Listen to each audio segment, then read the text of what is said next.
মেয়েদের বাসায় গেঞ্জি পরা নিয়ে ইসলামী বিধান। আসসালামু আলাইকুম ওয়া রাহমাতুল্লাহ। আমাদের মধ্যে অনেক মা বোনদের মনে প্রশ্ন জাগে, এই যে গরমকাল আসছে, আমরা এই গরমকালে যদি ঢিলা গেঞ্জি পরি তাহলেও কি আল্লাহর লানত বর্ষিত হবে? আসলে প্যান্ট, শার্ট এবং গেঞ্জি মূলত পুরুষের পোশাক, আর পুরুষের সাথে সাদৃশ্যপূর্ণ পোশাক পরা নারীদের জন্য হারাম এবং লানতের কারণ।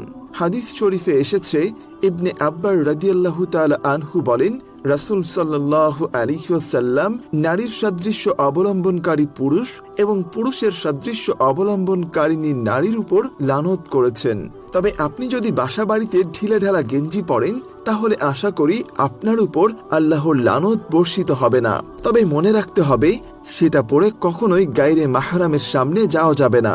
আপনি বাসায় ঢিলেঢালা গেঞ্জি পরে তার উপরে একটা ওড়না পরে নিতে পারেন, যাতে আপনার সৌন্দর্য প্রকাশিত না হয়।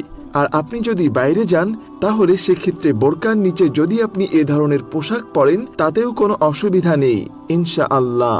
অর্থাৎ আপনি বাইরে যখন যাবেন তখন অবশ্যই আপনার পর্দা মেইনটেইন করতে হবে। একটা কথা মনে রাখতে হবে আমাদেরকে, গরমের কষ্ট যত বেশি, জাহান্নামের আগুনের কষ্ট তার চেয়েও অনেক বেশি। লক্ষ্য রাখতে হবে কোনো কিছুতেই যেন পুরুষের সামনে আপনার